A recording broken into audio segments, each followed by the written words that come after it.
Rikishi's school. What kind of stuff did you learn from him? That was, man, the big thing I took away from him, and he's a sweetheart. I mean, you don't want to cross him, but he's a sweetheart, man. He's very imposing, Yeah. like all the Samoans are. Like Dahlia, just a couple weeks ago, we were up in Jersey, and she was doing a signing at WrestleBash 2. The day before, she was in Queens, New York, at the Wrestling Universe store with Alicia Fox, and then the next day, we're at WrestleBash 2. She's got Casey Navarro here, and then right beside of her is Haku Ming. Yeah. And like the Samoans, like they're imposing, but they're sweet, you know. So there's a fine line there you don't want to cross with them. Anyway, though, that was Rikishi. Like they've got that aura and that presence. Bumping with him, and you got to think by the time we get to both Funakis and Rikishis, I've already been out there wrestling. So I have bad indie habits I've picked up, but I had to unlearn these. Like that's why I bring up Funakis was with the lockup, the grapple, is I was doing it not the way it should have been done, and he taught me. It took a minute to get the old way out. Well, with Rikishi, the Samoans, they have the Samoan bump drills, and it's all about attacking the mat. Like you'll hear when people talk about when Kurt Angle started wrestling, he was attacking the mat, and it's bam up, bam up. So we would stand in the middle of the ring, do do do do bump, do do do do bump. Dude, I mean, it was all about conditioning, and it was all about like bumping. And because of him, like my bumps are better. So Funaki with lockups, snap into it, quiche, bump, bump. So Yeah, it seemed like he was really getting you guys to loosen yeah, up in the ring.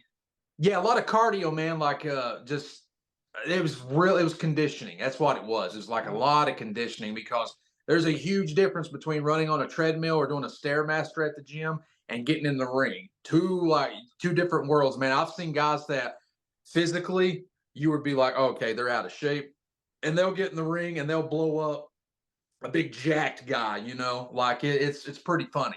Yeah. So it's just like two different worlds. It's good to have both. It's good to have that physical cosmetic appeal and to be good to go in the gym and then to be able to go in the ring. But you realistically, I think you need both to a degree to kind of have the full package. You know what I'm saying? Why do you think it's important to have the full package as opposed to just one or the other? Because this is a business about characters, and it's all. So here's where I will. It's important to have guys that look like Dusty Rhodes, and it's important to have guys that look like Kevin Owens. That's important. Mick Foley. Mick Foley was one of my favorites growing up. I'll never forget the night he won the WWF title from The Rock because of Tony Schiavone. I wasn't watching WCW. I was watching WWF. I'll never forget that, though. It's important to have those builds because there needs to be representation, and everybody doesn't need to look like Lex Luger.